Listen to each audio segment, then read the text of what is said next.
everyone, good morning, how are you? Hope you all are fine. So today we are going to learn about most important topic of grammar which is essential in every stage of your life till you learn English. So let's start with figures of speech. First of all, let's know the meaning of figure of speech. What is figure of speech?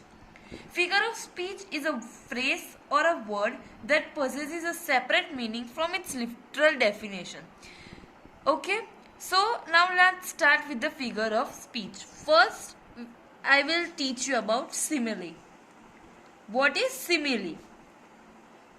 When direct comparison is made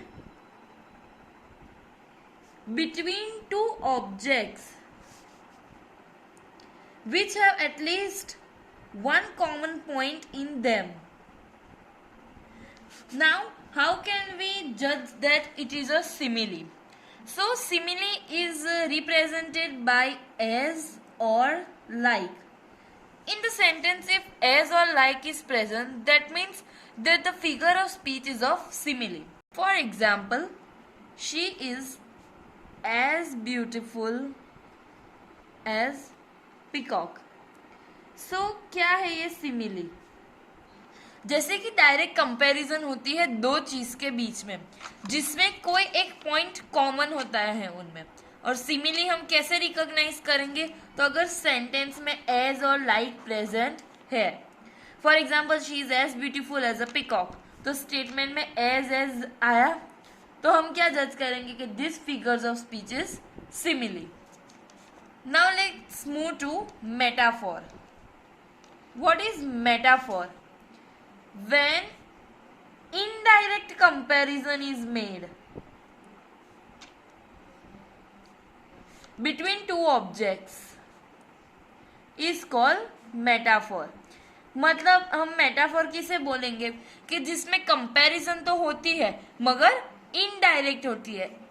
simile में as और like use होता है, metaphor में as और like use नहीं होता.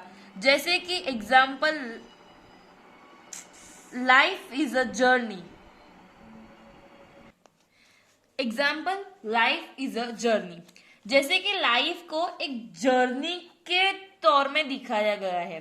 दूसरा example इसका देती हूं, he is the Hitler of the school. मतलब उसको इनडायरेक्टली बोला गया है कि ये स्कूल का हिटलर है, मतलब उसको डायरेक्ट नहीं बोला गया. तो समझ में आया सिमिली और मेटाफोर. नाउ नेक्स्ट हम जाएंगे personification. What is personification? when non-living things are personified as living. मतलब कि कोई भी नॉन लिविंग ऑब्जेक्ट को लिविंग के रूप में दिखाया जाता है, तब उस फिगर्स ऑफ स्पीच को हम बोलेंगे personification. For example, the fan is dancing. सबको ये पता है कि fan, how can the fan dance, fan कैसे डांस कर सकते हैं. सो ये फैन है नॉन लिविंग थिंग, डांसिंग है लिविंग. तो इस तरह से नॉन लिविंग की डांसिंग एक टाइप की ह्यूमन क्वालिटी है, तो और फैन है नॉन लिविंग. तो जैसे नॉन लिविंग को लिविंग की क्वालिटी दिखाई जाती है, तब उस फिगर्स ऑफ स्पीच को हम बोलते हैं पर्सोनिफिकेशन. क्लियर यहां तक? Now next, alliteration. What is alliteration? When alphabets are repeated in the same statement. When alphabets are repeated in the same statement. मतलब क्या कि लेटर नहीं, अल्फाबेट्स जब स्टेटमेंट में रिपीट होते हैं तब हम उसे एलिट्रेशन बोलते हैं. जैसे कि example, she sells on the sea shore. मतलब उसमें S S S alphabet repeat हुआ, तो अल्फाबेट रिपीट हुआ तो इसका मतलब ये फिगर्स ऑफ स्पीच कौन सी हुई? एलिट्रेशन. नेक्स्ट जाएंगे repetition. What is repetition? When words are repeated. पूरे स्टेटमेंट में जब फुल वर्ड्स रिपीट होते हैं तब हम उस फिगर्स ऑफ स्पीच को क्या बोलते हैं? Repetition. For example, rain rain go away. इसमें क्या रिपीट हुआ? रेन रेन 2 टाइम्स रिपीट हुआ, तो हम इस फिगर्स ऑफ स्पीच को क्या बोलेंगे? रिपीटेशन। फिर से एक बार, टोटल हमने 5 फिगर्स ऑफ स्पीच कंप्लीट कर ली। कौन सी? First simile, metaphor, personification, alliteration and repetition. तो क्या होता है सिमिली में?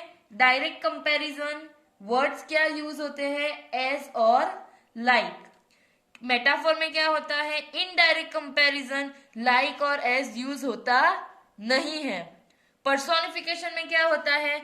नॉन लिविंग थिंग्स को लिविंग की क्वालिटी दिखाई जाती है।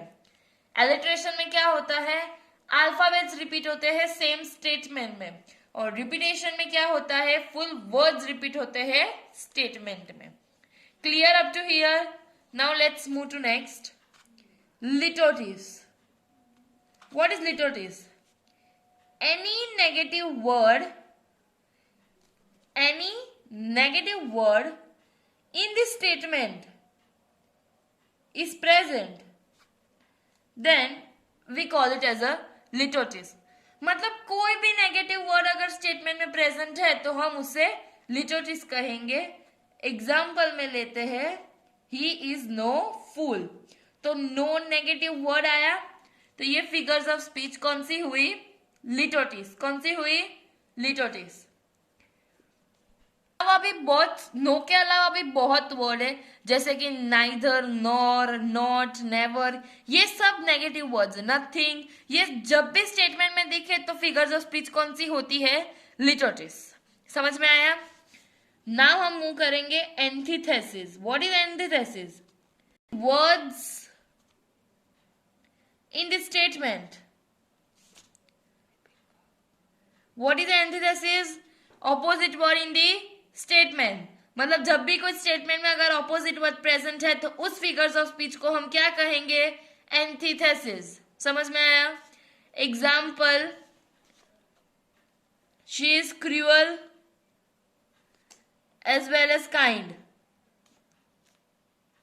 मतलब इसमें आपको ध्यान रखना है, देखो क्रूअल और काइंड तो ऑपोजिट है, मतलब एंटीथेसिस तो आएगा, बट साथ में एस भी दिया है, तो इसके साथ सिमिली भी आ सकता है। मतलब जरूरी नहीं है कि एक स्टेटमेंट में एक ही फिगर्स ऑफ स्पीच आए, बहुत आ सकती है। यही स्टेटमेंट में एंटीथेसिस भी आएगा और सिमिली भी आएगा। एंटीथेसिस क्यों आएगा? क्रूअल और kind are opposite words and as is indicate the figures of speech simile.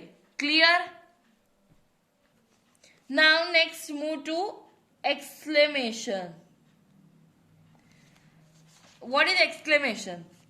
Simple. The word itself indicates when exclamatory sign is present in the statement, then it is called exclamation. जब भी exclamatory sign statement में present होती है तब कौन से figures of speech होती है? एक्सक्लामेशन। क्लियर? एग्जाम्पल देती हूं, hurray, we have won the match. इसमें एक्सक्लेमेशन आया, तो ये कौन सी फिगर्स ऑफ स्पीच हुई? Exclamation. Clear? Now let's move to interrogation. आपको नाम से ही पता चल गया होगा, when question mark is there it is interrogation. जब भी स्टेटमेंट में क्वेश्चन मार्क हो तो वो फिगर्स ऑफ स्पीच क्या होती है? Interrogation.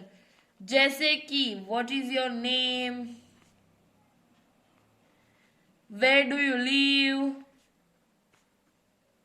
Are the example of the interrogation. Clear? Last one for today's is hyperbole. Most favorite figures of speech of most of the students. Hyperbole, overstatement, short and sweet meaning of it. What is the meaning of hyperbole? Overstatement. जो होता नहीं वो दिखाया जाता है, over acting की जाती है। समझ में तो आज गया होगा आपको ओवरस्टेटमेंट से। एग्जाम्पल देती हूं, she fills the ocean with her tears. यार it's impossible obvious, how can one fill the ocean with the tears? कोई अपने आंसुओं से ओशन कैसे फील कर सकता है? तो इसमें पूरा पूरा क्या है? Over statement. मतलब ये क्या हुई? Figures of speech, hyperbole. Last time मैं रिवीजन ले रही हूँ, हमने आज 10 फिगर्स ऑफ स्पीच कंप्लीट की। सिमिली जिसमें डायरेक्ट कंपैरिजन होता है एज और लाइक यूज होके, मेटाफोर जिसमें इनडायरेक्ट कंपैरिजन होता है एज और लाइक यूज नहीं होता है, पर्सोनिफिकेशन जब नॉन लिविंग थिंग्स को लिविंग दिखाया जाता है, एलिट्रेशन जब अल्फाबेट ही रिपीट होते हैं स्टेटमेंट में, रिपीटेशन जब वर्ड्स रिपीट होते हैं, लिटोटिस कोई भी नेगेटिव वर्ड अगर स्टेटमेंट में प्रेजेंट होता हम उसे लिटोटिस कहते हैं, antithesis opposite word in the statement. The next exclamation, exclamatory sign present होती है तो हम उसे एक्सक्लेमेशन कहते हैं। इंट्रोगेशन क्वेश्चन मार्क प्रेजेंट है, ऑब्वियस आपको समझ में आ गया होगा। And last and final hyperbole means over statement. Clear up to here. If you have any doubt, just call me personally. We will see the next figures of speech in the next lecture. Thank you.